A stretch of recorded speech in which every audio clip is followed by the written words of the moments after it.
maig en plena representació.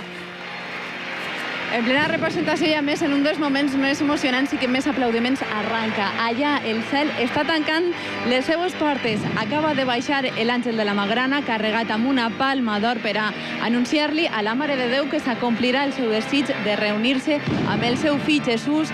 Li ha cantat, li ho ha anunciat, el públic esclata com no en aplaudiments, repiquen les campanes, es tiren coets, perquè és un moment importantíssim. Sempre, en qualsevol dels tres artefactes, dels tres moments en què s'obri el cel, resulta un moment a la Basílica d'Elx. De nou es fa el silenci, tenim a Sant Joan, a l'apòstol Sant Joan, a si mateixa, en la porta, i comença a avançar pel corredor fins al cadafal. Va reunir-se amb la Mare de Déu.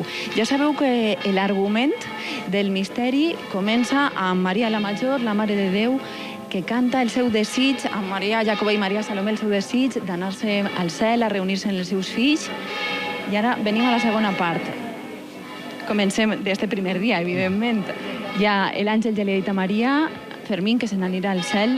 Ahora veiem als apóstoles que comienzan a hacer la segunda entrada a la basílica. Y ahora llega uno de los momentos más emocionantes de esta primera parte, que es cuando San Juan viene a despedirse de María. Es un canto muy intenso, un encuentro entre dos personajes que en el misterio tienen una gran profundidad y que a la primera parte le dan un gran contenido. Es uno de los personajes solistas más importantes y en los que se puede ver claramente la evolución de nuestra capella, ¿no? Con unos cantores de primer nivel y con una iglesia de Santa María llena para disfrutar de este momento. Impressionant, silenci sepulcral, 1.200 espectadors. Jo no sé, companys, l'àudio com vos arriba des d'allà del Calafal per escoltar a Sant Joan.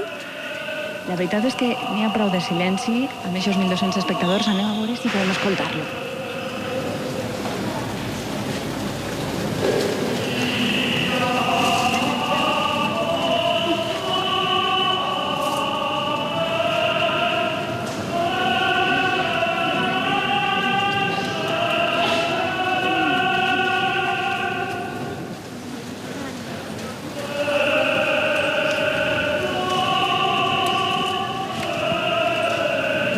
Podeu comprovar, l'escenari de la basílica s'utilitza al complet. No només és el cel, no només és l'altar, el cadafal, també el mateix corredor de la basílica per la porta principal entren diferents actors. Així n'hi ha molta gent perquè en estos dies estan 14,15, les portes de la basílica estan obertes de bat a bat per a que el poble d'Elx disfrute d'esta representació patrimoni de la humanitat, i així a les portes també reuneixen alguns dels cantors que estan a punt de fer entrada.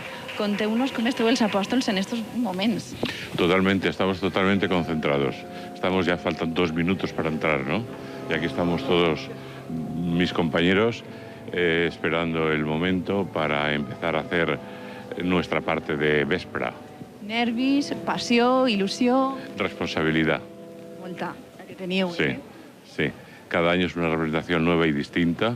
Por lo tanto, nosotros los nervios, sí, bueno, de esa manera, ¿no? Pero nosotros somos transmisores de esa responsabilidad del arte, la cultura y la tradición que Elche ha mantenido durante tantos siglos, y nos sentimos más que protagonistas, responsables un poco y responsables de transmitir esta cultura nuestra. Com a valenciana, personalment li ho agraeix, que dic segur que en nom de tota la humanitat, perquè estem davant d'un patrimoni de la humanitat. Qui no hagi vingut mai a Elx a disfrutar del misteri ho ha de fer. 14 i 15 les portes de la basílica, com dic, estan obertes. Sempre és una experiència, per alguns un acte de fe, per altres una representació teatral. Sempre un esdeveniment cultural, una festa i, com no, una experiència. Com emociona sempre, Maria Joé. Moltíssimes gràcies des d'Elx. I nosaltres continuem parlant-los de festa perquè la Fira de Xàtiva ja està així. Comença demà, així que si no saben què fer este dia festiu, ja saben que allí poden trobar un fum d'activitats.